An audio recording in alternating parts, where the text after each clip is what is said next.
Welcome back to the channel. And as always, thank you for being here and thank you for striving with me to recognize and manifest the fact of the one humanity. The question I want to pose today is, what keeps you from being able to love? When I talk about love, I'm not talking about the sentimental attachments and attractions that we have for other people. When I talk about love, I'm talking about loving in the way that Christ loved, which is to see within each and every human being the soul of who they are, that aspect of divinity that is innate within all of us. When I talk about love, I mean recognizing that and also recognizing the distance from which all of us err from recognizing that within ourselves. That creates compassion. It creates pity, because we know that if each and every one of us is a divine human being and we see people act not in accordance with their divinity, but within their frail, human, imperfect natures, we can have compassion for them as we must have for ourselves, and also step on the path of joining those two. So to love, when I speak of it, means to recognize the divinity in someone, to have compassion for their lacking of knowledge in their own divinity and their acting out according to their imperfect human nature, and to be able to help them blend and fuse those two. Because if I can do that for someone, then I set them on the same path that I myself have had to tread. Then they can know for themselves. They can decide for themselves. They can choose the higher way, the more spiritual way. They can embody the divinity and allow their inner light to shine through. However, I think all of us first have to begin with asking ourselves the very difficult question: what keeps you from being able to love? What keeps you from being able to recognize the soul in other people, the divinity in other people? Because if you can answer that question honestly, what you will realize is that for most of us, it is our lack of recognition of that soul and higher self within us.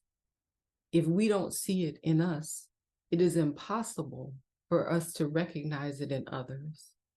So we first have to begin to develop an appreciation and a recognition and an acknowledgement that we ourselves are both human and divine. We are both selfish and selfless.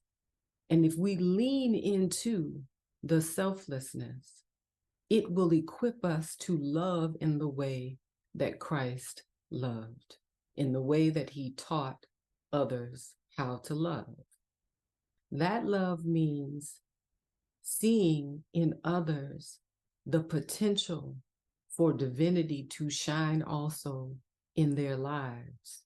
When we recognize the divinity in others, it changes how we treat them, because we lose sight of all the many things that make us different.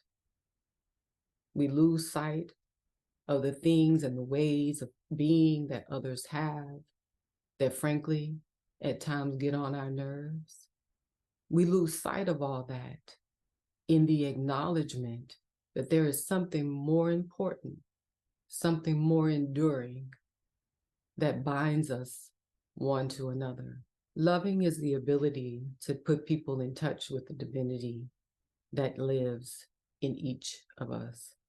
Loving is the ability to recognize and trust that doing so will allow that person to take the steps that they need to move forward in a positive way, to become that divinity in manifestation. There is the persistent struggle between the human and the divine, between the selfishness and the selflessness. And it's that that exists within each of us.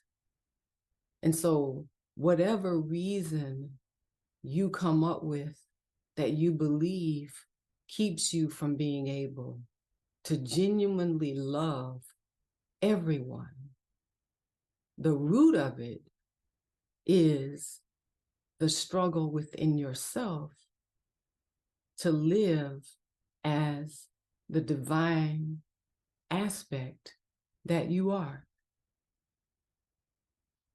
Once you do that, loving others becomes easy. And there's no other way forward but to love. That is the recurring message of our lives. That is the deepest struggle that each of us has. When you answer the question, what keeps me from being able to love? It always boils down to the same struggle that each and every human being throughout eternity has had to face and reconcile. And that is the recognition that we are both human and divine, the recognition that we must learn to live as a soul. We must learn to live as our higher divine selves if we are to love as Christ loved. Through patience and compassion is the only way to be able to give someone the strength, the reminder that there is more to them than meets the eye, that there is more to them than what they perceive to be the sum total of who they are, which is typically a broken and imperfect human being. And so to love means we give people what they need now to make them aware that they have a greater potential. It also means having compassion and holding people accountable. Oftentimes people struggle, especially spiritually awakening or awakened people, struggle with how to deal with people who are being their plain old broken human selves. And they want to recognize, and they do in some cases truly recognize each and every human being as both human and divine. And where the difficulty arises is in handling those people. They take the position that they just allow that person to walk all over them, to do whatever they please. And the way I would respond to that is simply to say this: if you let someone be less than their divine self in relationship to you, meaning if you're in an abusive relationship, if you let someone abuse you, if you let someone cross boundaries, not unreasonable boundaries, but just treating human beings as we should, if you allow someone to do that and persist in that, are you helping them realize their own divine nature? I would argue absolutely not.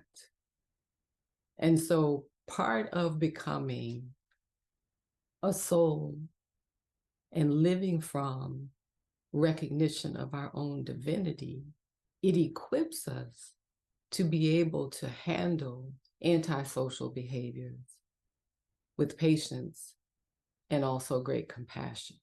And that ultimately is what's needed. We have to remember that people have within them the same divinity that we have within us, and understand that not everyone recognizes it to the same extent as others, but we can help each and every person along on their journey. Namaste.